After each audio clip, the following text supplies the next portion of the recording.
Women's Autobiographies in Telugu. And to speak about this, I would like to invite our panel members onto the stage. Madam C. Mrunalani, Madam Katyayani Vidmahe, Madam K.N. Malleshwari, and Madam P. Jyoti. This is for your information. Madam P. Jyoti will be the moderator for this session. I invite all the panel members, Madam C. Mrunalani, Madam Katyayani Vidmahe, Madam K.N. Malleshwari, and Madam P. Jyoti onto the stage. Yeah, good afternoon. Sabak namaskaram andi. The first I want to thank the organizers for actually thinking about this wonderful topic. తెలుగులో ఆత్మకథల అంటే ఎలా ఉన్నాయని ప్రస్థానం మనం ముగ్గురు వ్యక్తులు మాట్లాడతారు. కానీ ఇలాంటి మంచి టాపిక్ని తీసుకుని ఇలాంటి వేదిక మీద పరిచయం చేస్తూ ఒక చర్చా వేదిక పెట్టినందుకు ముందు ఆర్గనైజర్స్కి థ్యాంక్స్ చెప్తూ మన కార్యక్రమంలోకి వెళ్దాం మేడం. మనకున్న సమయం 50 నిమిషాలు కాబట్టి మన దగ్గర స్త్రీవాద రచయిత్రి మన మేడం ఉన్నారు. అటు పక్కన విశ్లేషణ తెలుగులో అద్భుతమైన విశ్లేషణ చేయగలిగిన కాత్యాయని విద్మహి గారు ఉన్నారు. అలాగే సాహిత్యాన్ని చాలా వరకు ఒక పరిశీలనాత్మక దృష్టితో చూస్తున్న మృణాలిని గారు ఉన్నారు.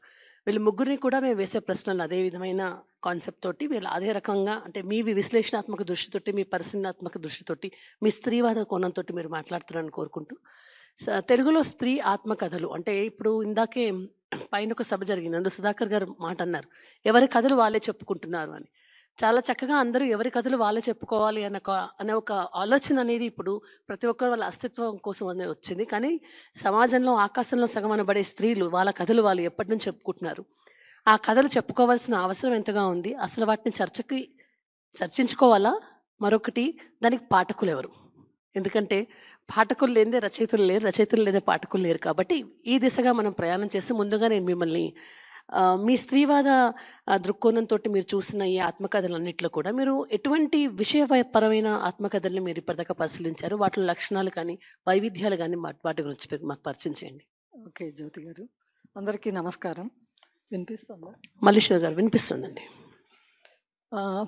ముఖ్యంగా ముందు స్వీయ చరిత్ర, స్త్రీల స్వీయ చరిత్ర అన్నప్పుడు తొలిగా ఎప్పుడు వచ్చింది, ఏ సంవత్సరంలో వచ్చింది అని ఆలోచించినప్పుడు స్వీయ చరిత్ర అంటే స్త్రీల స్వీయ చరిత్ర అన్నప్పుడు స్త్రీలు వాళ్ళ చరిత్రని లేదా వాళ్ళ జీవితాన్ని, వాళ్ళ కష్టసుఖాలని, వాళ్ళ జీవితంలో జరిగిన పరిణామాలన్నిటినీ కూడా వాళ్ళు నిస్సంకోచంగా ఎటువంటి ఇన్హిబిషన్స్ లేకుండా రాయగలగడం స్వీయ చరిత్ర అనుకుంటే, ముందు మనం అంటే ఆధునిక కాలంలో స్వీయ చరిత్రకి డెఫినేషన్ కూడా తమ జీవితాలను గురించి చెప్పుకోవడం. అది ఏ ఫామ్లో చెప్తారు? కవిత్వంలో చెప్తారా, వచనంలో చెప్తారా?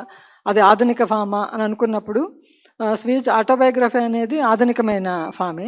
అయితే దీనికి ముందు అటువంటి లక్షణాలు కలిగింది మనకి ప్రాచీన సాహిత్యంలో నాచి పరిణయం అనేటువంటి దాంట్లో కనిపిస్తుంది. నాచి అనేటువంటి ఆమె తన జీవితంలో తనకు వ్యక్తిగత జీవితంలో ఎదురైన సమస్యల దగ్గర నుంచి తర్వాత తను ఎట్లా విజయం సాధించింది అనేదంతా కూడా తన చరిత్రనే ఆవిడ రాసుకుంటుంది. కాకపోతే అది పద్య రూపంలో ఉంటుంది కాబట్టి అది స్వీయ చరిత్ర అనొచ్చా లేదా అనేది ఒక చర్చ.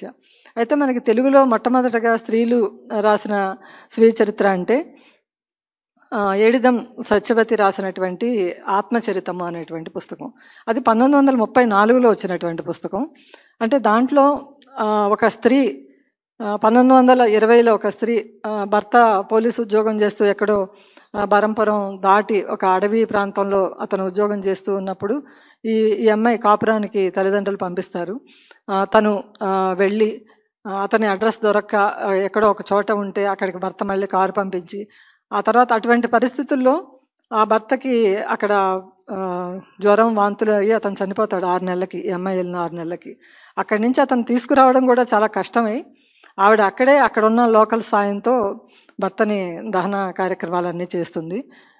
అంటే ఏమీ తెలియనటువంటి ఒక మహిళ 1920 తర్వాత ఇది జరిగినటువంటిది.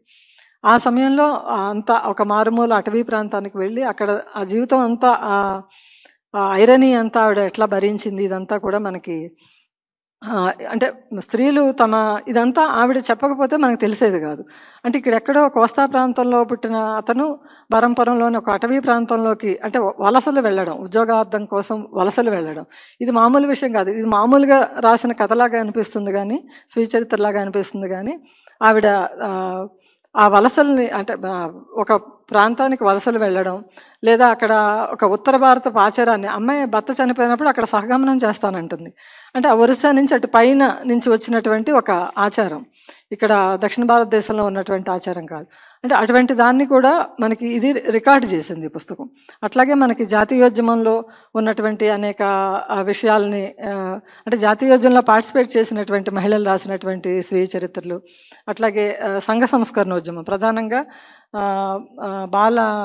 బాల్య వివాహాలు, అలాగే వితంతువులకి పునర్వివాహాలు జరగకపోవడం, అలాగే రజస్వల తర్వాత వివాహం అయితే ఆ తండ్రులకు వేసేటువంటి శిక్ష, ఇవన్నీ కూడా వాళ్ళు చాలా బాగా రికార్డ్ చేశారు.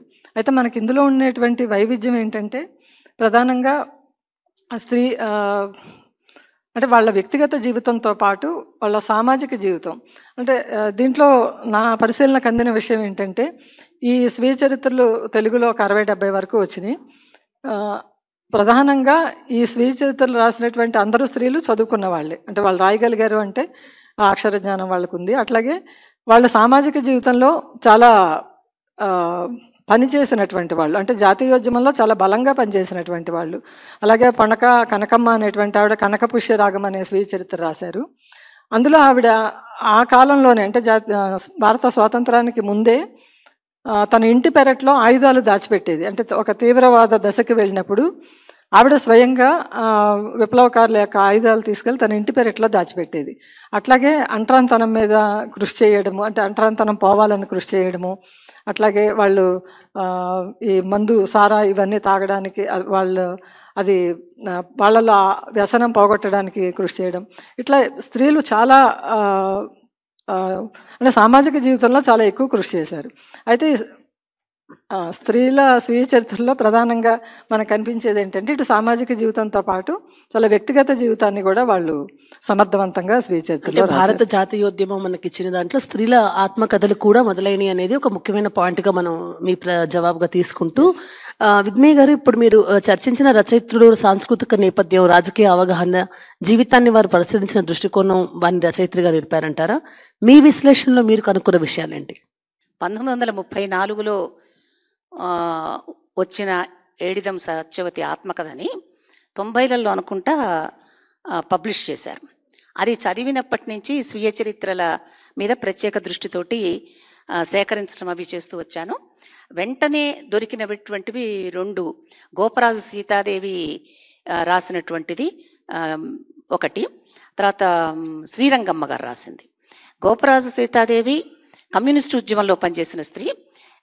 శ్రీరంగమ్మ గారు దేవులపల్లి వెంకటేశ్వరరావు గారి భార్య. ఆమె ఉద్యమంతో దూరపు సంబంధం, ఆమెకి దగ్గర సంబంధం ఏం లేదు. అయితే ఇవి చదువుతున్నప్పటి నుంచి ఇంకా వాటిని సేకరించడం, ఈ క్రమంలో నాకు ఎటువంటి స్త్రీలు స్వీయ చరిత్రలు రాశారు, ఆ స్వీయ చరిత్రలు రాసినటువంటి స్త్రీల సామాజిక రాజకీయ నేపథ్యాలు ఏంటి, వాళ్ళ చైతన్యాన్ని అవి ఎంతవరకు ప్రభావితం చేశాయి, ఇలాంటి క్వశ్చన్స్ నన్ను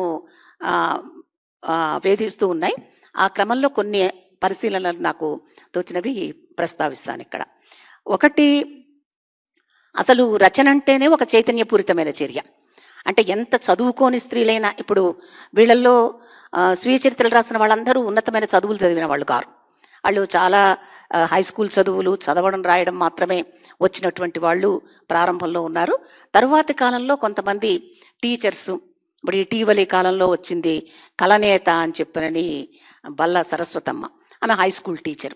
అట్లా హై స్కూల్ టీచర్లు, యూనివర్సిటీ ప్రొఫెసర్స్, సుజాతారెడ్డి రాసింది ముసురు, ఇలాంటివి ఇవి కనిపిస్తాయి. కానీ అంటే ఏ చదువు రాకపోయినా ఎందుకు వీళ్ళు స్వీయ చరిత్రలు రాశారు అంటే, వాళ్ళని ఒక చైతన్యం ఏదో వాళ్ళని లోపల నుంచి తడుతున్నది. ఆ చైతన్యంలోని ఏడిదం సత్యవతిది కనుక చూస్తే, ఆమె అంటుంది తన ఇంట్రడక్షన్లో, నేను పతివ్రతనని కానీ కవయిత్రినని కానీ చెప్పుకోవడానికి ఈ స్వీయ చరిత్ర రాయటం లేదు అంటుంది. అది నాకు చాలా ఆశ్చర్యంగా అనిపించింది. ఒకటేంటంటే, పతివ్రతగా ఫోకస్లోకి రావడమే 1930ల నాటి స్త్రీల జీవితం, వాళ్ళకున్నటువంటి పరిమితి అది. అయితే లోపల కథనంలో ఆమె తను పతివ్రతననే విషయం చెప్పడానికే ప్రయత్నించింది. కానీ అంటే ఒక సంఘర్షణలో స్త్రీలు ఉండడం, తర్వాత ఆ సంఘర్షణ తర్వాత ఇంకొకటి సంస్కరణోద్యమం యొక్క ప్రభావాలు, అంటే వీరేశలింగం ప్రభావాలు పనిచేస్తున్నప్పుడు స్త్రీలు ఎట్లా ఆలోచించారు. వాళ్ళు బయటికి రాకపోవచ్చు, ఆమె ఏ ఉద్యమంలో పాల్గొనకపోవచ్చు, కానీ అది మొత్తం మీద ఆమె సంస్కృతిని, చైతన్యాన్ని ప్రభావితం చేసింది. అందుకనే ఆమె సహగమనం ఎంత వ్యతిరేకమైందో, తర్వాత జెండర్ పాలిటిక్స్ అనేటువంటివి అక్కడి నుంచే మొదలైనవి అనిపిస్తుంది. ఆమె చెప్తుంది కూడా దానిలో, ఇప్పుడు హరికథల గురించి చెప్తుంది. హరికథలు చెప్పేవాళ్ళు మధ్యలో పిట్ట కథలు చెప్తారు. ఈ పిట్ట కథలు చెప్పే ఇప్పటికి కూడా మనకి వీళ్ళు ప్రవచనాలు చేసేవాళ్ళు కూడా స్త్రీల మీద జోకులు వేస్తూ ఉంటారు. అట్లాగే పిట్ట కథలు, హరికథల్లో కూడా స్త్రీల మీద వ్యాఖ్యానాలు ఉంటాయి. అయితే ఆమె అంటుంది, స్త్రీలనే ఎందుకు వ్యాఖ్యానిస్తారు వీళ్ళు, పురుషులను ఎందుకు వ్యాఖ్యానించరు అంటే, స్త్రీలు ఏమి మాట్లాడరు అని గనకనా, పురుషులైతే తంతారని భయమా అని చెప్పి కూడా అడుగుతుంది. అందువల్ల అటువంటి పబ్లిక్లో స్త్రీలను వ్యతిరేకించేటువంటి మాటలు వాటిని కూడా పట్టించుకున్నదంటే ఆమె చైతన్యం ఎటువంటిదో మనం అర్థం చేసుకోవచ్చు. అట్లాగే హేతువాద దృక్పథంతో కూడా మాట్లాడుతుంది. ఈ దేవుడు, ఈ రకమైనటువంటి నమ్మకాలేంటి, ఈ దేవుడి పేరు మీద ఇవేమిటి, ఇటువంటి ప్రశ్నలు కూడా ఉన్నాయి ఆమె స్వీయ చరిత్రలో. అందువలన ఆడవాళ్ల సామాజిక చైతన్యాన్ని సంస్కరణోద్యమం దగ్గర నుంచి కమ్యూనిస్టు ఉద్యమం, జాతీయోద్యమం చాలా ప్రభావితం చేశాయి. కానీ ఆ నేపథ్యం నుంచి వీళ్ళు చదువుకున్న వాళ్ళైనా చదువుకుని వాళ్ళైనా స్వీయ రచనలు చేశారు. తర్వాత ఇంకోటి చూస్తే మనకు ప్రారంభ కాలాలలో ఎక్కువ అగ్రవర్ణాల నుంచే స్త్రీలు స్వీయ చరిత్రలు రాశారు. ఏడిదం సత్యవతి కానీ వీళ్ళు బ్రాహ్మణ కులాలు, లేకపోతే రెడ్డి, ఈ రకమైన ఇప్పుడు స్వీయ చరిత్రలు రాసిన వాళ్ళు ఉన్నారు. అయితే మనకి తరువాత ఈ చైతన్యం నుంచి ఇప్పుడు మనకు సరస్వతి బల్ల ఇలాంటి వాళ్ళు దళిత స్వీయ చరిత్రలు వచ్చాయి. సదాలక్ష్మి గారివి, తర్వాత నంబూరి పరిపూర్ణ, వీళ్ళందరూ. అయితే నంబూరి పరిపూర్ణ గారిని కేవలం దళిత రచయితగానే కాకుండా అటు కమ్యూనిస్టు ఉద్యమంలో పనిచేసిన స్త్రీగా కూడా చూడాలి. అయితే వీళ్ళందరి రచనలలో గనక గమనిస్తే వాళ్ళ రాజకీయ నేపథ్యం ఒకటి పనిచేసింది, వాళ్ళ కులం కూడా పనిచేసింది. నంబూరి పరిపూర్ణ గారి కులము పనిచేసింది, ఆ కులానికి సంబంధించిన అణిచివేత దానిలో ఒక పాయగా దానిలో వస్తుంది. ఇంకొక విషయం ఏంటంటే, ఇప్పుడు బల్లా సరస్వతి చూస్తే మనకు బీసీ కులాలలో, పద్మశాలి కులంలో ఉండే ఆచారాలు, వ్యవహారాలు ఇవన్నీ కూడా కనిపిస్తాయి. ఏం వండుకుంటారు, ఏం తింటారు, ఇళ్ళు ఎట్లుంటాయి, ఎట్లా తాగుతారు, ఏం చేస్తారు అంటే, అసలు నాకు అనిపించింది ఈ స్వీయ చరిత్రను చూస్తే, ఈ ఆడవాళ్ళు రాసిన స్వీయ చరిత్రలు లేకపోతే ఎంత కుటుంబ జీవితమో మనకు తెలియదు. మనదంతా పబ్లిక్ జీవితం గురించి ఆలోచిస్తాం, పబ్లిక్ జీవితంలో ఏం సాధించామనేది చూస్తాం, కానీ ఇళ్లల్లో వాళ్ళు ఎంత పనిచేస్తే ఏమవుతుంది అనేటువంటి విషయం మనకు తెలియదు. తర్వాత ఈ భిన్న కులాల ఆచార వ్యవహారాలు కూడా మనకు తెలియదు. అందువల్ల కులం పనిచేస్తుంది, సామాజిక హోదా పనిచేస్తుంది, ఉద్యోగ జీవితాలు పనిచేస్తాయి, ఉద్యమాలు, బయట పనిచేస్తున్న ఉద్యమాలు ప్రత్యక్ష పరోక్ష ప్రభావాలు ఇస్తాయి. చాలా గొప్ప అబ్జర్వేషన్ అండి. అంటే ఏదో ఒక వినూత్న నేపథ్యం ఉంటేనే స్త్రీల జీవితాలు ప్రచురణకు నోచుకున్నాయి అనేది అప్పటి కొంతకాలం వరకు. మరి కుటుంబ పరంగా వారు ఎదుర్కొన్న సవాళ్లను ఈ ఆత్మకథలో వాళ్ళు ఎంతవరకు పొందుపరిచారంటారు? ఆ విషయం దాని పట్ల మీ అబ్జర్వేషన్స్ ఏంటండి? నిజానికి మొట్టమొదటి మహిళా ఆత్మకథ అన్నది భారతదేశంలో కేవలం గృహస్థురాలైన ఒక గృహిణి మాత్రమే అయిన వ్యక్తి రాసిందేనండి. అది బెంగాలీలో వచ్చింది. నిజానికి బెంగాలీలో రససుందరీదేవి రాసిన ఆత్మకథ బెంగాలీ భాషలోనే మొదటి ఆత్మకథ. అంటే మగవాళ్ళు కూడా ఎవరు రాయలే అప్పటికి. బెంగాలీలో మొదటి ఆత్మకథ రాసింది స్త్రీ. ఆమె 1876లో ఆమె తన ఆత్మకథ రాసింది. ఆమె నిజానికి ఏ ఉద్యమము తెలియదు, అసలు ఆమెకు చదువు రాదు. చదువు రాని వ్యక్తి, అంటే తెలుగు గురించి మాట్లాడుకుంటున్నాం నాకు తెలుసు, కానీ భారతీయ నేపథ్యం నుంచి చెప్దామని మొట్టమొదటి ఆత్మకథ భారతదేశంలో వచ్చింది చదువు రాని ఒక కేవల గృహిణి నుంచి. ఆమె చేసి నిజానికి ఎలా చదువుకుందయ్యా అంటే, అన్నయ్యలు స్కూల్కి వెళ్ళేవాళ్ళట, తన గోడ పక్క చాటుగా నించొని అన్నయ్యల పాఠాలు వినేది. ఆ అన్నగారుల పాఠాలు విని ఇటు బెంగాలీ నేర్చుకుంది, భాష రాయడం, ఇంగ్లీష్ కూడా నేర్చుకుంది. తరువాత 14 మంది పిల్లల్ని కనింది ఆమె పెళ్ళయ్యాక. అందులో 7 మాత్రమే మిగిలారు, అందరూ చనిపోయారు. ఆ పిల్లలు స్కూల్లో పుస్తకాలు తీసుకొస్తే ఆ స్కూల్ పుస్తకాలు చదివేది, వాళ్లకు హోంవర్క్లో సహాయం చేసేది. అలా భాష నేర్చుకుంది. ఈ భాష నేర్చుకున్న తర్వాత ఆవిడ తన 59వ ఏట భర్త చనిపోయారు. భర్త చనిపోయిన తర్వాత ఆవిడ 2 భాగాలుగా తన ఆత్మకథ రాసింది ఆవిడ. అంటే ఆమె తను నేర్చుకున్న చదువునంతా కూడా భర్త బతికి ఉండగా, నిజానికి మేము సరదాగా అంటుంటాం, ఆడవాళ్ళందరూ ఆత్మకథలు రాయడం మొదలెడితే కొంప కొల్లేరవుతుంది అని. ఇంకా అందుకే పాపం రాయరు. మీరు ఎందుకు ఎక్కువ మంది రాయరు అంటే మగాళ్ళు బతకాలి కదా, అందుకని రాయరు. అందుకని ఈమె కూడా భర్త చనిపోయిన తర్వాతే రాసింది. చూడండి, ఆవిడ 59 ఏట ఆయన చనిపోయాడు. తను సంపాదించిన భాషా జ్ఞానాన్ని ఆ తర్వాత వినియోగించుకుంది. కూర్చొని ఆ తర్వాత 2 భాగాలుగా 15 చాప్టర్ల కింద 2 భాగాలుగా ఆమె రాసింది. ఆమె రాసిన దానిలో గొప్ప తాత్వికత ఉండదు, సామాజిక దృక్పథం ఉండదు, ఏమీ ఉండదు. కేవలం తన జీవితం. దానివల్లే తెలిసింది ఆవిడ ఎలా భాష నేర్చుకుంది. గోడచాటు నించొని అన్నల హోంవర్కులు చూసి లేకపోతే పిల్లల హోంవర్కులు చూసి నేర్చుకుంది అనేది మనకు దానివల్లే తెలుస్తుంది. కాబట్టి మొట్టమొదటి ఆత్మకథే ఏ ఉద్యమంతోనూ సంబంధం లేని స్త్రీ బెంగాలీలో రాసింది. భారతదేశంలో మొదటి మహిళ, రెండవది బెంగాలీలో అసలు మొదటి ఆత్మకథ. అంటే క్రెడిట్ మన ఆడవాళ్ళకి ముందే ఉంది. బెంగాలీలు తెలుగు వాళ్ళకంటే కూడా 10 సంవత్సరాలు ఎప్పుడు ముందే ఉన్నారు. అంటే అక్కడ మగవాళ్ళ కంటే ఆడవాళ్ళు ఇంకా ముందున్నారని చెప్పడానికి ఉన్నారు. కానీ మన తెలుగు వరకు వచ్చేసరికి పరిస్థితికి వచ్చినప్పుడు మన తెలుగులో వీళ్ళ కుటుంబ పరిస్థితులు చెప్పండి. మన తెలుగు వాళ్ళకి వచ్చినప్పుడు చదువుకున్న వాళ్ళు అసలు ఎందుకు రాస్తారు ఆత్మకథ అన్నది నేను మొట్టమొదటి మౌలికమైన ప్రశ్న. అసలు మన ఆత్మకథ ఎందుకు రాస్తాం? ఎవరైనా సరే ఎందుకు రాస్తారు ఆత్మకథని? అంటే తమ జీవితం చాలా విశేషంగా ఉంది, విశిష్టంగా ఉంది, అందరూ తెలుసుకోవాలి అనే కోరికతో రాస్తారా? మా జీవితం నుంచి మీరు నేర్చుకోవాల్సిన విషయాలు ఉన్నాయని భావించి రాస్తారా? లేకపోతే తమలోని ఆవేదనను వెళ్ళగక్కేందుకు రాస్తారా? లేకపోతే తామింత కృషి చేస్తే గుర్తింపు రావడం లేదు అనే బాధతో రాస్తారా? ఇందులో అన్ని కారణాలు కావచ్చు, అందులో కొన్ని కారణాలు కావచ్చు. కాబట్టి ఆత్మకథ రాసుకోవడానికి కలిగే ప్రేరణ ఏమిటి? ఇప్పుడైతే నన్ను అడిగితే అందరూ రాస్తున్నారు. ఇప్పటి సంగతి నేను చెప్పను, ఇప్పుడు అందరూ రాస్తున్నారు. అయితే నాకు వచ్చిన సందేహం మీకు నేను ఎదురు ప్రశ్న వేస్తాను, చర్చించుకోవడానికి బాగుంటుంది. ఎవరైనా ఆత్మకథ రాయాలి అని నేను అనుకున్నప్పుడు ఎవరు చదవాలని రాస్తాం? నా పాఠకులు ఎవరు? ఎవరికి ఆసక్తి ఉంటుంది నా గురించి తెలుసుకోవడానికి? నేను అందరిలాగే జీవిస్తూ ఉంటే, నేను అందరూ చేసిన పనులే చేస్తూ ఉంటే నా గురించి చెప్పవలసిన అవసరం ఉందా? నేను ప్రత్యేకంగా ఏమైనా చెప్పగలుగుతానా ఈ సమాజానికి? నా ఆత్మకథ ద్వారా ఎవరికైనా పెద్ద పెద్ద సంస్కరణలు అక్కర్లేదండి, కనీసం ఆలోచన, అవగాహన, జీవన విధానం కొంత అయినా మెరుగుపడుతుందా? అలాంటి ఆలోచన లేకుండా అందరూ ఆత్మకథలు రాశారా? ఇందాక కాచాయని చెప్పినవైనా లేదా మల్లీశ్వర్ చెప్పినవైనా వాటిని చూస్తే కనుక వాళ్ళందరూ ఏదో కొంత సాధించిన వాళ్ళు. ఆ సాధించిన వాళ్ళే ఆత్మకథలు ఎక్కువగా రాసుకున్నారు. ఒక ఏడుదం సత్యవతి లాంటి ఒకళ్ళిద్దరు మినహాయిస్తే ఏదో సాధించిన వాళ్ళే రాసుకున్నారు. మల్లు స్వరాజ్యం లాంటి వాళ్ళు రాసుకున్నారు.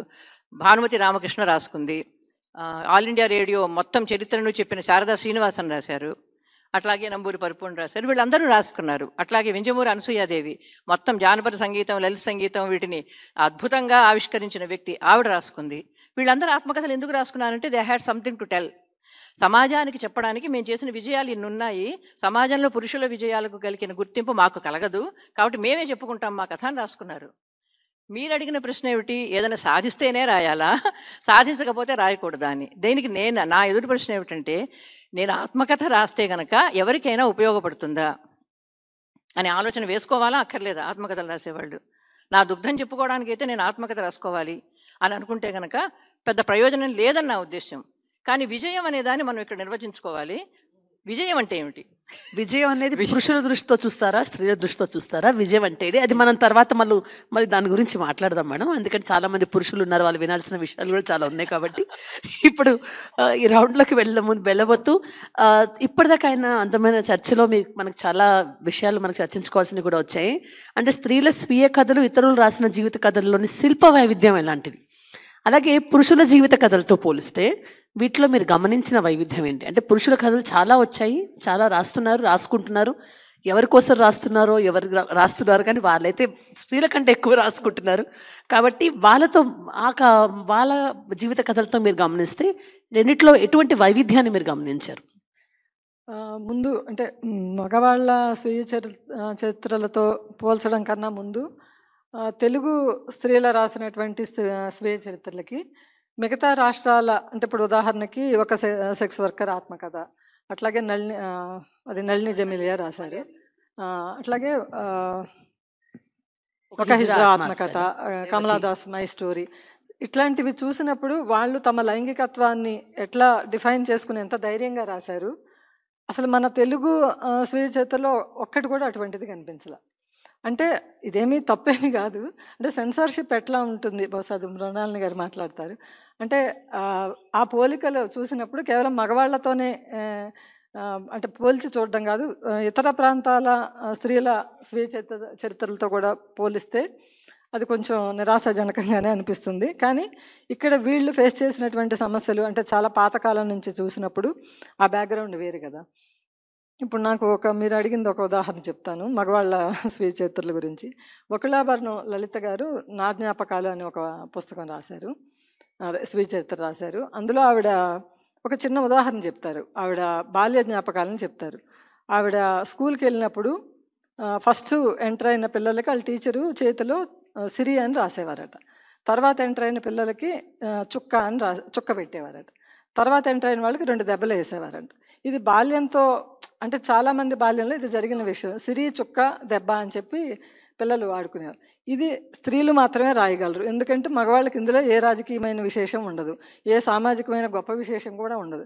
కానీ ఒక బాలిక అంటే ఒక స్త్రీ తన బాల్యంలో ఉన్నప్పుడు ఆ అమ్మాయి జీవితంలో చాలా ముచ్చటగా అనిపించిన అంశాన్ని చాలా సరళంగా పంచుకోవడం అనేటువంటిది. అంటే అందులో ఏం గొప్పతనం ఉంది, అందులో విశేషం ఏముంది అని కాదు, తన బాల్యపు జ్ఞాపకాన్ని చాలా సరళంగా స్వచ్ఛంగా ఉన్న జ్ఞాపకాన్ని ఆవిడ పంచుకోవడం. ఈ పని చచ్చిన మగవాళ్ళ స్వీయ చరిత్రలో కనిపించవని నేను అనుకుంటున్నాను. అట్లాగే ఇంకొకటి, స్త్రీలు సమాజంలోనూ కుటుంబంలోనూ ఉన్న పేట్రియార్కీని చాలా తొందరగా గుర్తిస్తారు, ఎందుకంటే వాళ్ళు దానికి బలవుతారు కాబట్టి. అదే సమయంలో అదే స్త్రీలు పేట్రియార్కీకి లొంగిపోతారు కూడా. లొంగిపోయి పేట్రియార్కీని సపోర్ట్ చేస్తూ, పితృస్వామ్యాన్ని సపోర్ట్ చేస్తూ కూడా కొన్ని స్వీయ చరిత్రలు కనిపించినాయి. అట్లాగే తమ స్వీయ చరిత్ర అని చెప్పి రాస్తూ తమ భర్తల ఔన్నత్యాన్ని గురించి కూడా రాసిన వాళ్ళు ఉన్నారు. ఉదాహరణకి సరోజా శ్రీశ్రీ. ఆవిడ తన గురించి కన్నా శ్రీశ్రీ గురించి ఎక్కువగా, అట్లాగే శ్రీశ్రీతో తనకున్న అనుబంధం రాశారు. అట్లా ఘంటసాల సావిత్రి అన్న ఆవిడ ఘంటసాల జ్ఞాపకాలు మాత్రమే, ఆయన గురించి మాత్రమే పూర్తిగా రాశారు. కానీ పేరు మాత్రం ఆవిడ స్వీయ చరిత్ర అని చెప్పి ఉంది. అంటే అది తప్ప ఒప్ప అన్న దాంతో కాదు, కానీ తమకన్నా మిన్నగా తమ భర్తల్ని చూడడం అనేటువంటి ఒక చట్టం ఉంది కదా, దానికి వాళ్ళు లొంగిపోవడం అనేది మనకు కనిపిస్తుంది. నా టైం ఉందా? అట్లాగే ప్రధానంగా దళిత స్త్రీలు రాసినటువంటి 3 కూడా చాలా, అంటే నేను చదివినవి 3, ఇంకా బహుశా 4-5 ఉన్నట్టున్నాయి. హేమలత లవణం గారు రాసిన అమృత్శర్మ అమృతంగమయ్య. ఆవిడ తను అంటే చాలా విషయాల్లో కృషి చేసినా కూడా స్టువర్ట్పురం దొంగల గురించి, అంటే స్టువర్ట్పురం దొంగలలో వాళ్ళ దాన్ని మాన్పించడం కోసం, దొంగతనాలు మాన్పించడం కోసం డైరెక్ట్గా ఆవిడ చాలామందికి ఆ కోస్తా ప్రాంతంలో వాళ్ళకి తెలుసు స్టువర్ట్పురం దొంగలంటే అందరికీ హడలు చాలా అసలు. అటువంటి వాళ్ళ దగ్గరికి ఆవిడ డైరెక్ట్గా వెళ్ళి ఆవిడ చాలా కృషి చేసి వాళ్ళల్లో మార్పు తీసుకురావడానికి ప్రయత్నించింది. అట్లా చాలా హేతువాద ఉద్యమం, నాస్తిక ఉద్యమం, ఇవన్నీ కూడా ఆవిడ హేమలత లవణం గారు చేశారు. అట్లాగే సదాలక్ష్మి గారి గురించి అయితే ఇంకా అసలు మన గోగుశ్యామల గారు దాన్ని సంకలనం చేశారు. ఎంత గొప్ప జీవితం, ఎంత చాలా విస్తృతమైనటువంటి అనుభవాలు ఉన్న జీవితం. అంటే ఆవిడ మహతర్ మాదిగ ఉపకులానికి సంబంధించినటువంటి ఆవిడ ప్రయాణం, ఆవిడ రాజకీయాల్లోకి ఎంత ఎదిగింది, ఎంత తీరుగా ఉంది. కాంగ్రెస్లోంచి మంత్రిగా అయ్యి, ఎన్నికయ్యి మంత్రిగా అయ్యి, తర్వాత తెలుగుదేశం పార్టీలోకి ఎన్టీఆర్ ఇన్వైట్ చేస్తే ఆవిడ అక్కడికి వచ్చి, అంటే ప్రతి చోట ఆవిడ దళిత పూజారులుగా దళితులు కూడా ఉండడం కోసం ఆవిడ చట్టం తీసుకొచ్చినటువంటి అంటే అసలు అది ఊహించడానికి కూడా చాలామంది అంగీకరించలేని విషయాన్ని ఆవిడ ఇంప్లిమెంట్ చేయగలిగారు. అట్లాగే పూర్తిగా దళితుల వైపే ఎన్ని చట్టాలు తీసుకొచ్చారు, దానికోసం ఎంత కృషి చేశారు. సదాలక్ష్మి గారి జీవితం చాలా గొప్ప ఆత్మకథ. అంటే చాలా ప్రేరణ పొందొచ్చు. అంటే మామూలు మహిళల కన్నా అదనపు ఎన్నో సమస్యలు, అట్లా కుటుంబంలో భర్త కూడా ఆమెతో సరిగ్గా ఉండక దూరం అయినప్పుడు పిల్లలతో, ఇటు రాజకీయాలతో, ఇటు సామాజిక జీవితంతో ఎంత పనిచేసింది. అట్లా తెలంగాణ మూమెంట్లో ఆవిడ ఆయుధాలు డైరెక్ట్గా తీసుకుని వెళ్ళి, అంటే ఆ విప్లవ కార్యక్రమాలకు వాళ్ళకి ఆ రకమైన సహకారం కూడా. అంటే ఆవిడ ఎంత రెబల్ స్వభావం ఉంది. తన కోసం, తన వారి కోసమే కాకుండా మొత్తం, అంటే అక్కడి నుంచి మొదలుపెట్టి మొత్తం తెలుగు జాతి సవ్యమైన నిర్మాణం కోసం కూడా ఆవిడ బాగా పనిచేశారు సదాలక్ష్మి. అంటే ఒక స్త్రీ ఆత్మకథ రాయాలంటే మామూలుగా అసలు మన దగ్గర చదువుకున్న స్త్రీలు చాలా తక్కువ. పైపెచ్చు ఏదో ఒక రకమైన ఉద్యమంలోనో నేపథ్యంతోనో పనిచేసి అనుబంధాన్ని పొంది దాని తర్వాత తమ అనుభవాన్ని వాళ్ళు రాయాలి. రాసిన తర్వాత దాన్ని ఒక రచయిత్రిగా ఇతరులు ఆదరించాలి. అంటే నేను పుస్తకాల షాప్లో పుస్తకాలు కొనడానికి వెళ్తున్నప్పుడు నా అనుభవం ఏంటంటే, స్త్రీల ఆత్మకథలు ఉన్నప్పుడు ముందుగా స్త్రీని కాబట్టి ఇష్టంగా తీసుకుందాం అనుకుంటాను. చాలామంది పురుషులు ఆ షెల్ఫ్ వరకు కూడా వెళ్ళి ఇదేదో వాళ్ళ గొడవ రాసుకున్నారులే అని చెప్పి వచ్చేసే పాఠకులను నేను చాలామందిని చూశాను. అంటే ఆవిడ అన్నారు కదా, ఎవరి కోసం మనం రాస్తున్నాము అని. అసలు స్త్రీల ఆత్మకథకి తెలుగులో ఎలాంటి ఆదరణ ఉంది, తెలుగులో సాహితీపరంగా ఎలాంటి ఆదరణ ఉంది, వీటిని చదివే పాఠకులు ఎవరనేది టార్గెటెడ్ అంటే రచయిత్రి వీళ్ళు పలానా వాళ్ళ కోసం రాస్తున్నాను కాకుండా ఎవరు ఇష్టంగా ఈ స్త్రీల ఆత్మకథను చదువుతున్నారని మీ అబ్జర్వేషన్ అండి? స్త్రీల సాహిత్యాన్ని పక్కకు పెట్టడం అనేది ఒక స్వీయ చరిత్రల విషయంలోనే కాదు, అన్ని ప్రక్రియల విషయంలోనూ అది ఉన్నది. అంటే ఒక్క ప్రశ్నని ఇంకొంచెం ఇది చేశాడు. అంటే తెలుగులో ఇంకొక సాంప్రదాయం కూడా ఉంది. పురుష రచయితలు చాలామంది స్త్రీ పేరుతో పుస్తకాలు రాస్తే బాగా చదివారు మనం, కానీ స్త్రీల ఆత్మకథల దగ్గరకు వచ్చినప్పుడు ఎందుకు చాలా మంది పురుషులు కూడా ఆ పుస్తకం కొనడానికంటూ వెళ్ళి వాళ్ళు వెనక్కి వెళ్తారు అనేది మీరు ఒక సాహిత్య విమర్శకురాలుగా ఏం చెప్తారు? అది స్త్రీలు పేర్లు పెట్టుకొని మగవాళ్ళు రాయడం అనేది 60ల తర్వాత స్త్రీలు ఎక్కువగా సీరియల్స్ రాయడం మొదలయ్యాక, పత్రికలన్నీ వాళ్ళ సీరియల్స్ తోటి కనపడడం మొదలయ్యాక వీళ్ళకేదో ఇస్తున్నారు, పెద్ద సంపద, స్థలం అంతా పోతోంది మనది, ఈ స్థలంలోకి మనం ప్రవేశించడానికి ఎలా అని చెప్పి స్త్రీల పేర్లు పెట్టుకొని వాళ్ళు ప్రవేశించారు. కొత్తగా స్థలం చేసుకుంటే వీళ్ళు ఆ స్థలాన్ని ఆక్రమించడానికి అదొక వ్యూహం అని నేను అనుకుంటా. అయితే స్వీయ చరిత్రల విషయంలో స్వీయ చరిత్ర ఎందుకు రాయాలి అనేటువంటిది ఒక ప్రశ్న, పాఠకులు ఎవరని ఒక ప్రశ్న. ఈ రెండు ప్రశ్నల విషయంలో ఎందుకు రాయాలనే ప్రశ్నతోటి పెద్దగా స్త్రీలు స్వీయ చరిత్రలు రాశారని నేను అనుకోను. ఎందుకంటే వాళ్ళకి ఒక వేదనతోటి స్వతంత్రంగా రాసిన వాళ్ళైనా ఉన్నారు, లేకపోతే నీ జీవితం ఒక ప్రేరణ అవుతుంది, నీ జీవితం, నీ జ్ఞాపకాలు రికార్డు చేయబడాలి చరిత్రలో అని చెప్పిన ఉదారులైనటువంటి స్త్రీలు పురుషుల వల్ల. ఇప్పుడు ఎందుకంటే ఈమెని బల్ల సరస్వతి గారిని వాళ్ళ రచయితలు చెప్పారు ఆమెకు రాయమని. ఆమె మామూలుగా ఆమె చెప్పిన సంభాషణలు, ఆమె నిత్య జీవితంలో వాళ్ళతో సంభాషణలు, ఇప్పుడు అల్లం రాజయ్య ఈ మొదలైన రచయితలు చెప్పారు ఆమెకి. ఎందుకంటే ఆమెతోటి సన్నిహిత సంబంధంలో ఉన్నప్పుడు ఆమె నేరేషన్, ఆమె చెప్తున్న అనుభవాలు విన్నప్పుడు ఈ అనుభవాలు రికార్డ్ అయితే బాగుండు. నేను అనుకుంటా ఇప్పటికీ, మా అమ్మ ఎన్నో చెప్పేది, మా బామ్మ చెప్పేది, అయితే వాళ్ళవి నాకు అప్పుడు ఈ స్పృహ లేదు, ఏవి రికార్డు చేయలే. ఇప్పుడు అనుకుంటా వాళ్ళిద్దరూ పోయినారు, నేను అవి రికార్డు చేస్తుంటే బాగుండేది, ఒక 3 తరాల స్త్రీలు ఎట్లా ఆలోచించారు, ఎంత సంఘర్షణ పడ్డారు జీవితంలో అని. అయితే అట్లా వాళ్ళు స్వంతంగా రాయడం అనేది చాలా తక్కువే మన స్త్రీల స్వీయ చరిత్రల్లో.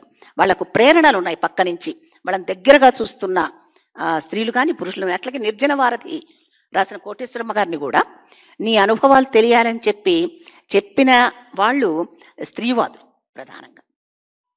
అంటే ఒక స్త్రీ జీవితంలో ఉన్న పెయిన్ ఏంటి, లేకపోతే వాళ్ళ కాంట్రిబ్యూషన్ ఏంటి సమాజానికి, ఇవి తెలియాలన్నప్పుడు మనము దానిని ప్రేరేపించాలి.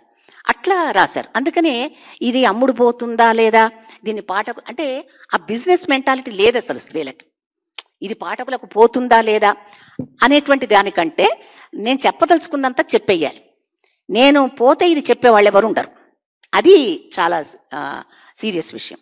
అయితే నేను అనుకుంటా ఏ లక్ష్యం లేకపోయినా స్త్రీలైతే స్వీయ చరిత్రలు రాయాలి, వాళ్ళకి ఏ లక్ష్యం ఉండకపోవచ్చు.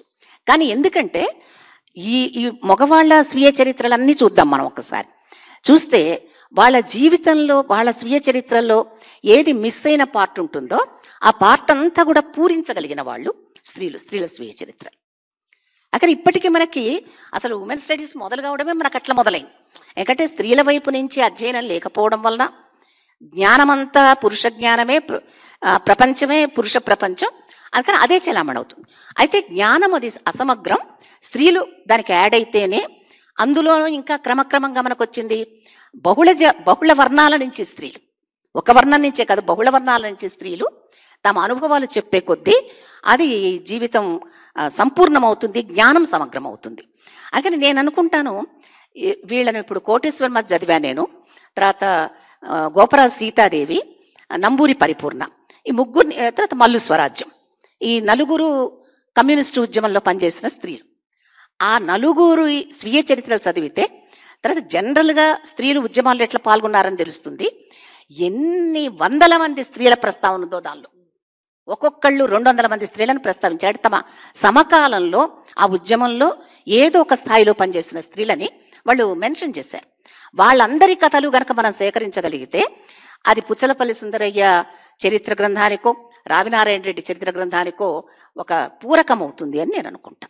అందువల్ల అటువంటి పనులు జరగాలి. చాలా బాగా చెప్పారు. అంటే పురుషులకు ఆత్మకథలని కూడా పూరించడానికి స్త్రీల ఆత్మకథలు చాలా వరకు పనిచేస్తాయి. ముఖ్యంగా అందులో చాలా మంది స్త్రీలు కూడా ఇతర స్త్రీలను చాలా మంది చర్చించారని చెప్పి చాలా చాలా మంచి అబ్జర్వేషన్ అండి.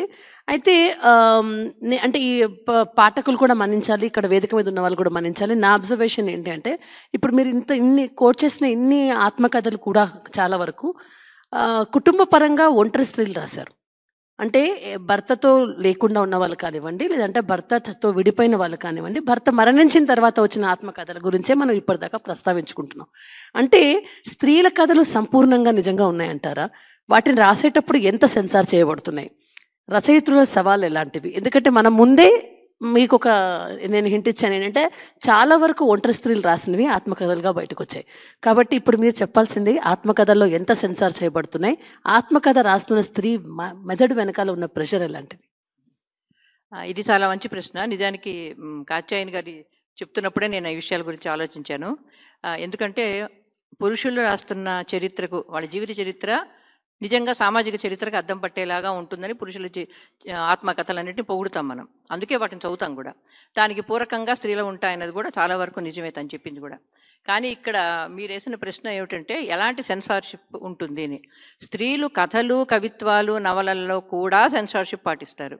అలాంటిది ఆత్మచరిత్రలో సెన్సార్షిప్ పాటించకుండా ఉండడం అసాధ్యం. తప్పనిసరిగా వాళ్ళు చాలా విషయాలు దాచిపెడతారు. భర్తలు చనిపోయిన తర్వాత ఒంటరి స్త్రీలు, విడిపోయిన వాళ్ళు రాసినప్పుడు కూడా దాచిపెడతారు అనడానికి కొంతవరకు కోటేశ్వరమ్మ గారిది కొంతవరకు ఉదాహరణమే చెప్పచ్చు, నిజం చెప్పాలంటే. అంటే అన్ని విషయాలు చెప్పరు. నా ఉద్దేశంలో ఏ ఆత్మకథలోనూ అన్ని విషయాలు చెప్పరు. స్త్రీలు కానీ పురుషులు కానీ ఎవరైనా కూడా సంపూర్ణమైన నిజాయితీతో ఎవ్వరూ రాయరు ఆత్మకథలు. దానికి కారణాలు చాలా ఉన్నాయి. ఎందుకంటే మన ఆత్మకథలు చదివిన తర్వాత మన మీద గౌరవం పెరిగేలా ఉండాలి, కానీ మనం కించపరిచేలాగా, అంటే మనల్ని మనం కించపరుచుకునేలాగా ఉండకూడదని ఎవరైనా అనుకుంటారు సహజంగా. కాబట్టి ఎడిటింగ్ అనేది నీకు ఆటోమేటిక్గా జరుగుతుంది, మగవాడు రాసిన ఆడవాళ్ళు రాసిన. అయితే ఇక్కడ ఒక ముఖ్యమైన అంశం నేను ప్రస్తావించదలుచుకున్నాను. స్త్రీలు పురుషులు అనే కాదు, ఎవరైనా సరే, ఇందాక మల్లీశ్వరి గారు ప్రస్తావించారు కాబట్టి చెప్తున్నాను, తమ లైంగికత్వం గురించి మై స్టోరీలో కమలాదాస్ చాలా బాగా రాసుకుంది. అలాగంటే అలా మన స్త్రీలు ఎందుకు రాసుకోలేకపోతున్నారు అని. లైంగికత్వానికి, లైంగిక సంబంధాలకు అంత ప్రాముఖ్యం ఎందుకు ఇస్తారు అసలు? నాకు ఆత్మకథల్లో శ్రీశ్రీ అనంతం చదివినప్పుడు కానీ, మై స్టోరీ చదివినప్పుడు కానీ చాలామంది అనేది అబ్బాయి ఎంత నిజాయితీగా చెప్పాడు, గాంధీ తన ఆటోబయోగ్రఫీలో ఎంత బాగా చెప్పుకున్నాడు తన బలహీనతలు, లైంగికపరమైన బలహీనతలు. దానికంత ప్రాధాన్యం ఎందుకు అసలు? దానికంటే గొప్ప బలహీనతలు చాలా ఉన్నాయండి. పిల్లల్ని కొట్టడం బలహీనత, పనివాళ్లను మీద దొంగతనం నేర్వడం బలహీనత, ఎదుటి వాళ్ళని కరుణతో చూపకపోవడం బలహీనత. ఈ బలహీనతలు ఏవీ వాళ్ళు రాసుకోరు, ఎవ్వడూ రాయడు. మహా చెప్పుకుంటే నిజాయితీగా ఎవరెవరితో సంబంధాలు ఉన్నాయో చెప్పుకుంటాడు. ఆ ఎవరెవరితో సంబంధాలు ఉన్నాయో చెప్పుకుంటే ఆహా ఎంత నిజాయితీగా రాశాడని మనం అంటాం. నాకు అసలు ఈ కాన్సెప్టే అర్థం కాదు అసలు. కాబట్టి నిజాయితీ అనేదానికి, లేకపోతే ఒక పరువు అనేదానికి, మనలోని మంచి గుణాలు అనేదానికి, మనం శీలం అనేదానికి, ముఖ్యంగా శీలం ఆ పదం ఎక్కువ వాడతాం కాబట్టి శీలం అనేదానికి మన నిర్వచనం మారాలి. చలం ఎప్పుడో చెప్పాడు మారాలని, మనం ఇప్పటికీ మార్చుకోలేదు. కాబట్టి స్త్రీలు తమ లైంగిక సంబంధాలు చెప్పుకుంటే అది గొప్ప ఆత్మకథ ఇప్పుడు మై స్టోరీ దానివల్లే గొప్పదైతే కాదు, నాట్ ఫర్ మీ. శ్రీశ్రీ అనంతం దానివల్ల గొప్పది కాదు, వేరే కారణాల వల్ల గొప్పదవుతుంది. కాబట్టి దాన్ని వదిలేస్తే ఇప్పుడు మన వాళ్ళకి అది ఈజీ వే అవుట్ లాగా నాకు అనిపించింది. నిజాయితీగా చెప్పడం అంటే అదొకటే చెప్తారు, నిజాయితీగా. తమలోని మిగిలిన బాధాకరమైన గుణాలు ఎవడో చెప్పడు. కాబట్టి మనం ముందు అసలు మన చదివే పద్ధతి మారాలి. మీరు ఆత్మకథను చదువుతున్నప్పుడు ఎలా చదువుతున్నాం, మనం దేనికోసం చదువుతున్నాం? కాబట్టి వాళ్ళు సెన్సార్షిప్ చేసుకుంటున్నారు అనేది ఖచ్చితంగా చేసుకుంటామండి. చేసుకోకుండా మనం రాయలేం, ఏది రాయలేం. అంటే ఇక్కడ అదే సమయంలో మానవ సంబంధాల, లైంగిక సంబంధాల గురించి కాదండి, మానవ సంబంధాలు, కుటుంబ సంబంధాల పట్ల ఎంత సెన్సార్షిప్ అనేది వాళ్ళు పాటిస్తారు. సెన్సార్షిప్ చేసుకోకపోతే రేపు పొద్దున్న మనం సమాజం మొహం చూడలేం, కుటుంబం మొహం చూడలేం. ఇప్పుడు సెన్సార్షిప్ అవసరమా అని మీరు నన్ను అడిగితే కొంత సెన్సార్షిప్ అవసరమనే నేను అంటాను. ఇప్పుడు మీ అత్తగారు మామగారు బతుకున్నారు, వాళ్ళిద్దరు ఉన్నారు, మీతోనే ఉన్నారు, సంబంధాలు ఏవో ఉన్నాయి. మీరు వాళ్ళిద్దరి గురించి నానా దుర్భాషలాడుతూ మీ ఆత్మకథలు రాశారు.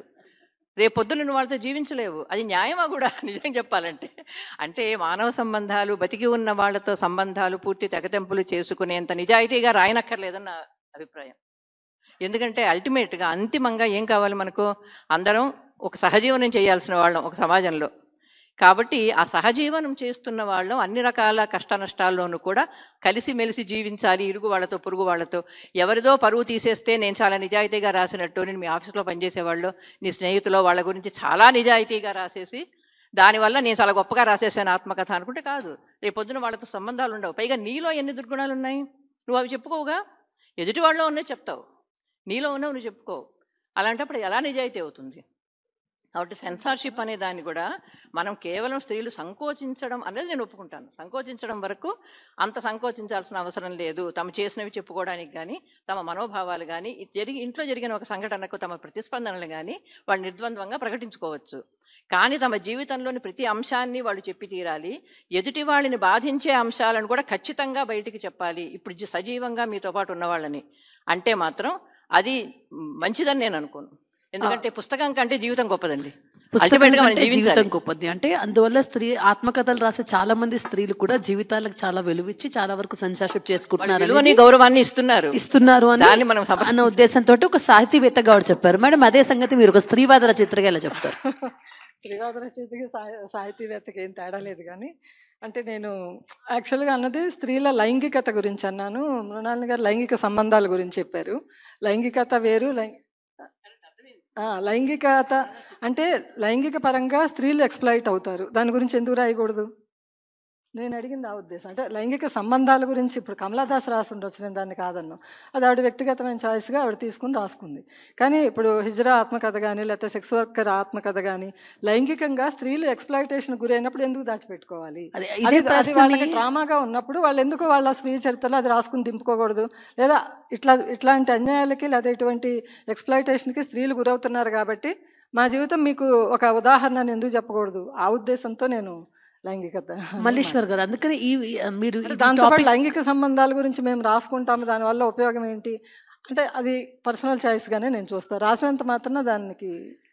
ఇప్పుడు ఇదే టాపిక్ మీదండి, స్త్రీ సంఘర్షణ ఎక్కువగా కుటుంబంలోనే కదా. మరి ఇలాంటి స్త్రీల కథలు యథావిధిగా తెలుగులో రికార్డ్ చేస్తున్నారు. అంటే కుటుంబంలో వాళ్ళ మీద జరుగుతున్న దోపిడీ, పితృస్వామ్య వ్యవస్థలో వాళ్ళు ఎదుర్కొంటున్న దోపిడీ లాంటివి కుటుంబ పరంగా ఆత్మకథల్లో ఈ విషయం మీద ఎంత బాగా చర్చించారు? మృణాలిని గారు చెప్పిన పాయింట్ అది యాక్చువల్గా అంటే అలాంటి స్త్రీ జీవితాల విషయంలో ఎవరైనా హాయిగా జీవించాలనుకుంటారు.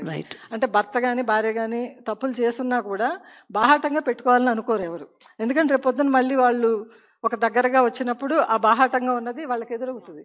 కాబట్టి అంటే సాధ్యమైనంత వరకు మంచిగా ఉండాలి, మానవ సంబంధాలన్నీ మంచిగా నెరుపుకోవాలని ఇప్పుడు ఈ స్త్రీ చేతులు రాసే స్త్రీలు కానీ మగవాళ్ళు కానీ వాళ్ళు అలాగే భావిస్తారు.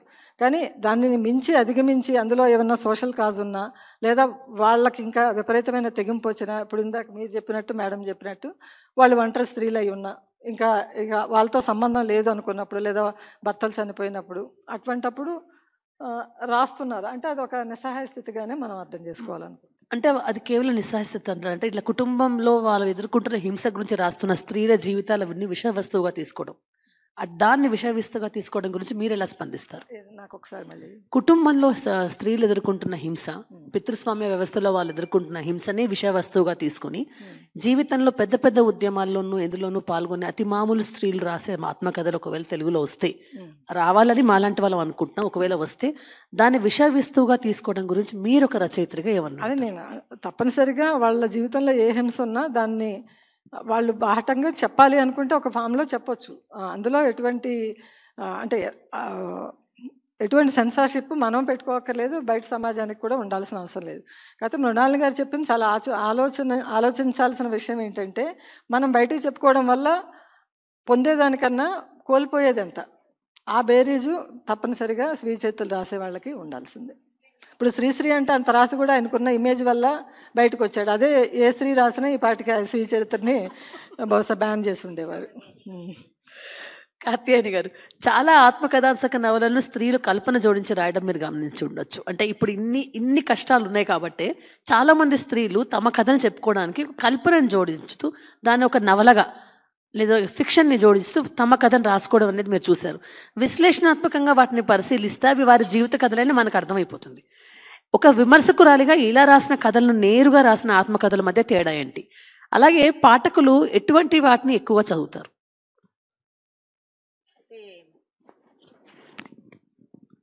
ఆ, ఆత్మకథాత్మక నవలలు అనేది బహుశా మిగిలిన అన్ని భాషల్లో కూడా ఉండొచ్చు, తెలుగులో ఉన్నాయి. కొడవటి గంటి కుటుంబరావు చదువు, బుచ్చిబాబు చివరకు మిగిలేది, ఇలాంటివన్నీ నవలలు ఉన్నాయి. గోపీచంద్ నవలలు ఉన్నాయి, ఇవన్నీ. అయితే అట్లా అంటే వాళ్లకు ఎవరికైనా సాహిత్యం, సృజన సాహిత్యం కొంత కప్పి పెట్టుకోవడానికి అవకాశం ఇచ్చేది. జనరల్గానే మనము సాహిత్య రచన అంటే మన అనుభవంలోకి వచ్చిందే రాస్తాం. కథ రాసినా, కవిత్వం రాసినా మన అనుభవంలోకి వచ్చిందే రాస్తాం.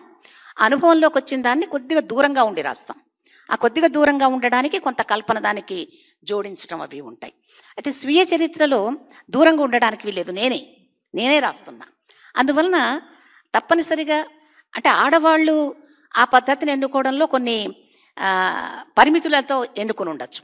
ఎందుకంటే వాళ్ళు నా కథను రాస్తే ఏమంటారు, రేపు సమాజం నన్ను ఏమంటుంది ఇది, అందుకని దానికి కొంత కల్పనను జోడించి రాయడం.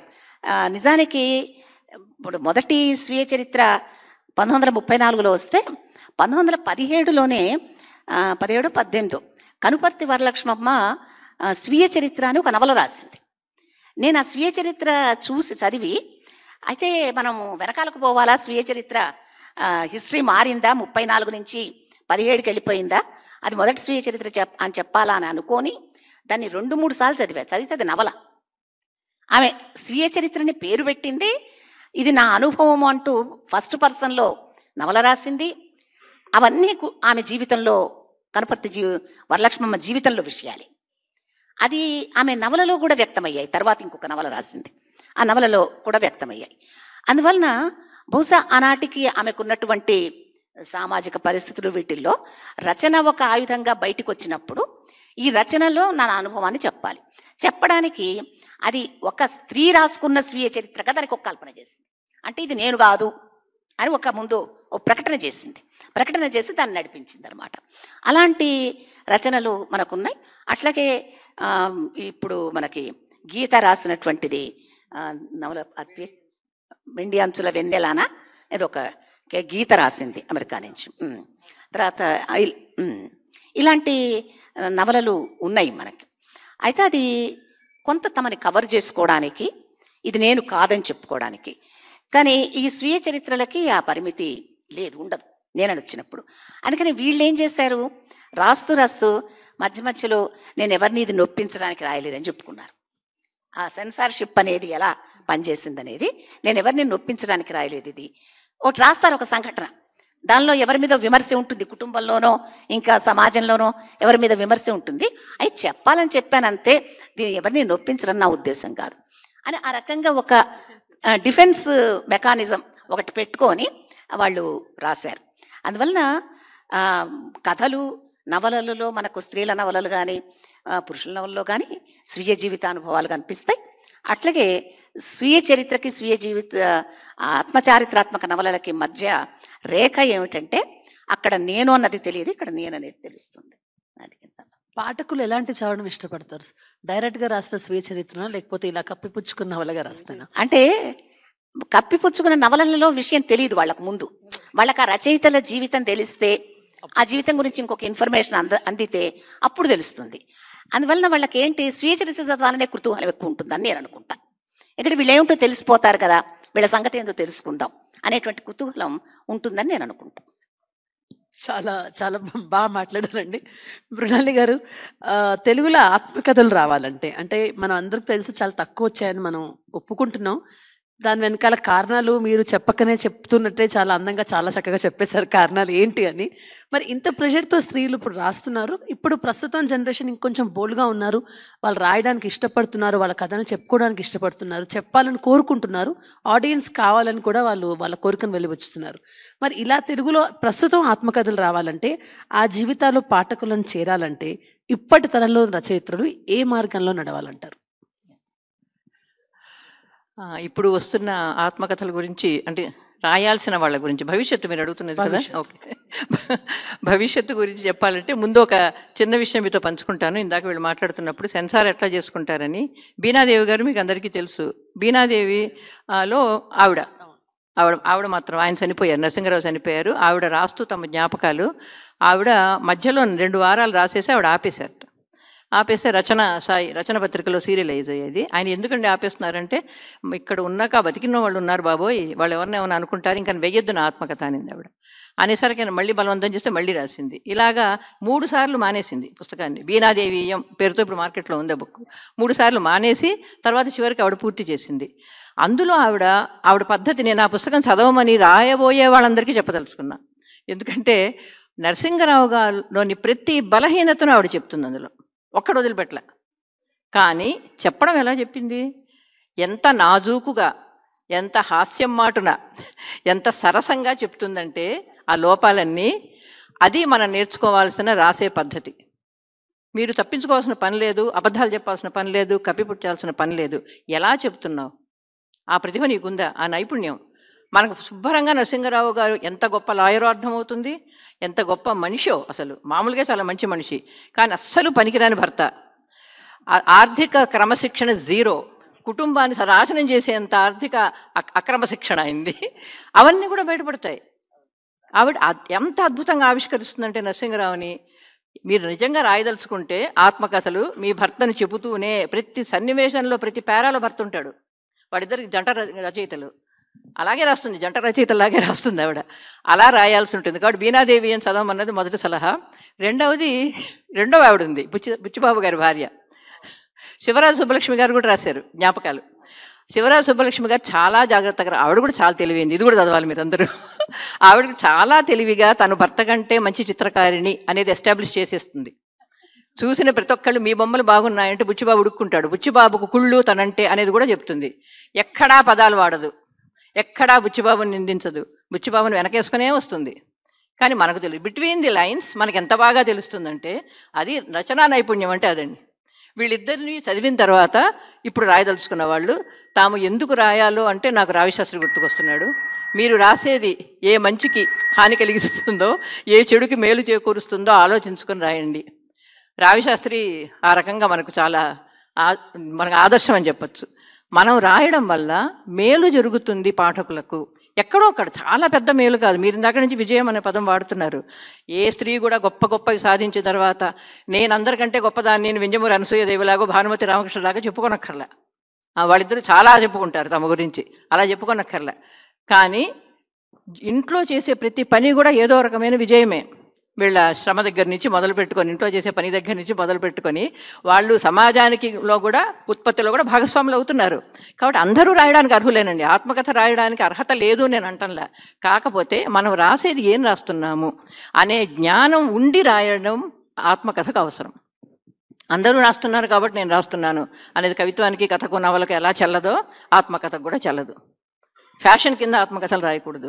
మనం చెప్పే విషయం ఇందాక నేను రావిశాస్త్రి చెప్పినట్టు ఏ మంచికి మేలు కలిగిస్తుందో, ఏ చెడుకి హాని కలిగిస్తుందో తెలుసుకొని రాయడం మంచిది. ఆయన రివర్స్ చేస్తే, ఆయన కొటేషను అలా చేస్తే అప్పుడు ఉపయోగపడుతుంది. అది ప్రతి స్త్రీ కూడా అర్హురాలే తన జీవితం చెప్పుకోవడానికి. దానివల్ల ఎవరో కొంత నేర్చుకుంటారు. ఒక చిన్న ఉదాహరణ చెప్పి వదిలేస్తాను. నా స్నేహితురాలి తండ్రిని నక్సలైట్లు చంపేశారు 1964లో. భూస్వామి అనే పేరుతో చంపేశారు. ఆమె నా బెస్ట్ ఫ్రెండ్. ఆమె తండ్రిని చంపేశారు నక్సలైట్లు. ఆమె తల్లి, ఆమె చదువుకోలేదు, ఏదో మామూలు గోదావరి జిల్లాలో చిన్న శ్రోత్రియ కుటుంబంలో పుట్టినావిడ. 14 మంది పిల్లలు. అప్పటి నుంచి 2010 వరకు కూడా, ఆవిడ జీవించి ఉన్నంతకాలం కూడా ఆ 14 మంది పిల్లల్ని ఆమె పెంచడం. ఆస్తిపాస్తులు ఉన్నాయి కాబట్టి ఆయన చచ్చిపోయాడు, నిజానికి భూస్వామి అయ్యాడు కదా. అందుకని ఆస్తిపాస్తులు అందరూ కొల్లగొట్టిపోకుండా చూసుకోవడం, లెక్కలే రాని ఆవిడ.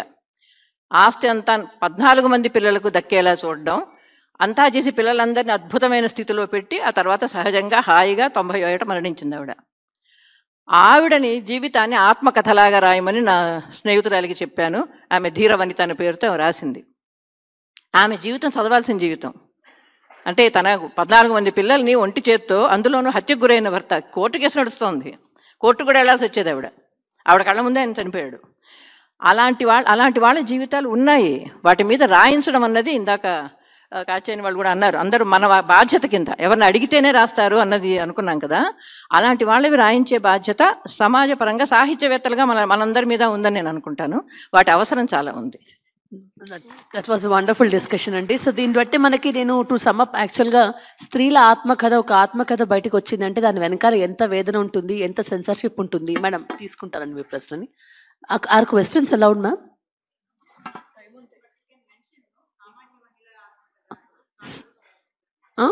కాలకూరు శేషమ్మ గారిది నేను అది చెప్పబోతున్నాను మేడం. నేను అది అయితే మహిళలు అందరూ కూడా, సామాన్యమైన మహిళలు కూడా ఆత్మకథలు రాయొచ్చు, రాయాల్సిన కంటెంట్ ఉంది. రాసేటప్పుడు కూడా ఆవిడ చెప్పినట్టు ఎందుకు రాస్తున్నాం, దేనికి రాస్తున్నాం అనే ఒక ప్రయోజనం కోసం. Yes sir, just second sir, let me finish my job sir. Yeah, అలాగే వీటికి మనకి ఆత్మకథల్లో స్త్రీలలోంచి మీరు గమనించాల్సింది ఏంటంటే, బిజినెస్ మోటో తోటి లేకపోతే పలాని వాళ్ళు చదవాలనో లేకపోతే లేకుండా తెలుగులో ప్రస్తుతం వస్తున్న ఏదైనా అయితే ఆత్మకథలని నేను అనుకుంటున్నాను. ఎందుకంటే వాటి వెనకాల కేవలం వాళ్ళలో జీవితాన్ని చెప్పుకోవడం తప్ప ఇంకో రకమైన మోటివ్తో ఉండదు. కాబట్టి ఆత్మకథల్ని మనం చాలా గౌరవించాలి. ఎందుకంటే జీవితాన్ని ఎంత సెన్సార్షిప్ చేసినా ఏదైనా అందులో జీవితం అనేది ఉంటుంది. కాబట్టి